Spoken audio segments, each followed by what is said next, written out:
Our reporter Manqoba Mchunu has been covering the state capture for us. He joins us now in the studio.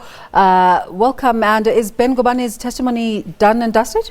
Well, of course, it's done and dusted, but the chair did indicate that, he might be called back at a later stage if need so to clarify certain things. Of course, there's still some witnesses that are expected to take the stand with regards to the issue of the SABC. We know that it's in sharp focus at the State Capture Commission for the past week or so, and we know and we do understand that this week also that issue is still going to be under the spotlight. What were the highlights of his testimony? Well, of course, he defended the appointment of Hlaudi Motsoeneng, and he really gave a description or his own side of the story as to why they hired Hlaudi Motsoeneng, even despite the fact that he didn't have the right qualifications. And he says that, at the time, Hlaudi Motsoeneng was seen as a troubleshooter, somebody who could get things done, somebody who was, hands-on. And he says he came at a time... That's no lie. Yeah, he came at a time, a tumultuous time at the SABC where, the management and the unions were involved in wage talks and difficult wage talks. They were not seeing eye to eye. They were not finding each other. And he says,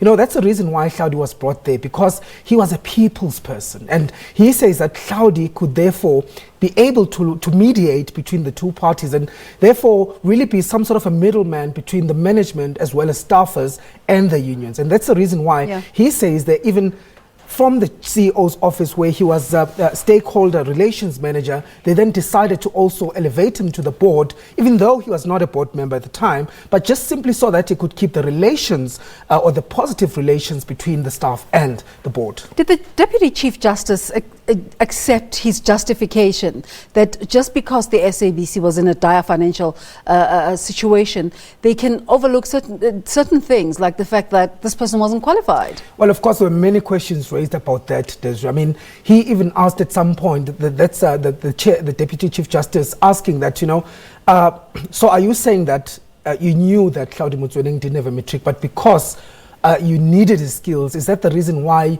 you might have overlooked some of the SABC's policy with regards to this issue? And he says, yes, that's of course what happened. He says that the skills that Hlaudi had at the time is what the skills that they needed at the SABC. And he says, other people who were in that position before simply could not do the job. And Hlaudi was the person who could get the job done. Those are his exact words. So he says, despite the qualification issue, he was brought in there so that he can, add value with regards to the communication and the relations between the staff and the board. He seemed to paint a very rosy picture of an organization in distress, and they came in and saved the day. But we all know that wasn't the case. And of course, we know that he's come out in defense of that, defending Hlaudi Motsoeneng, one, and number two, saying that him and Hlaudi had saved the SABC. Of course, we've heard Hlaudi Motsoeneng speaking on several occasions, saying that, under my administration, the SABC was, had money. And of course, that's not true, because we heard from the CEO last week, Manqoba Mchunu, who said that the SABC has not made any profit. Results after financial results showed that the organization was in trouble. Indeed, he says in the past 10 years, the SABC has never made any profit. But we heard Ben Gobane say that, when he was here at the SABC at the time, when he arrived here, he says that, they managed to get the SABC to sort of like a better financial state. He says, in fact, even the TNA breakfast shows brought in revenue for the SABC. He says the advertising revenue at the time increased. Of course, this is very contradictory to some of the things we've been hearing. What did the judge have to say to this? Well, of course, the judge, he says, of course, based on the evidence that he's heard, he asked many questions about this. And of course, one of them was the fact that, the issue of the increase of Hlaudi Motsoeneng, for example, those are some of the controversies that were asked. How Hlaudi Motsoeneng received a pay hike of 66% in 1 year. So those are some of the questions that were, were really asked. And the process as to how was it ballooned? How do you get to these decisions? To these decisions. And not only that, but without qualifications, how then do you get to such a high position, an executive position as a COO? And of course, he defended his position. And, you could tell from the way he was talking. He talks of, that young man, that's how we brought in that boy. He's very fond of Hlaudi Motsoeneng. Yeah, evidently. What can we expect today? Well, of course, we do expect two witnesses to take the stand today. One of them being Anton van Vieren, who is a former executive as well at the SABC. And then we expect to hear from Hlaudi Motsoeneng himself about some of the allegations that have been leveled against him. There are many of them, you know, testimony from the SABC 8 implicating him as being the one who gave instructions, certain instructions on what not to cover.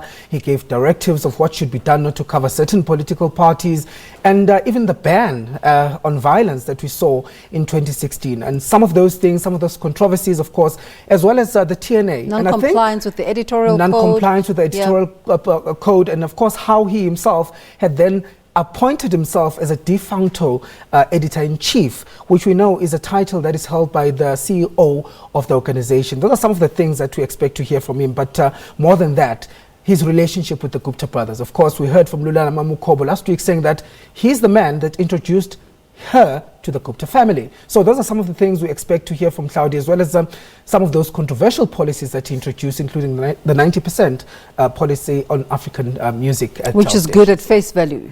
Yeah. Thank you so much for talking to us, Manqoba, and we'll be watching out to see what happens, and we'll also, as usual, cross live to the State Capture Commission as soon as we're able to. Let's take a break for now.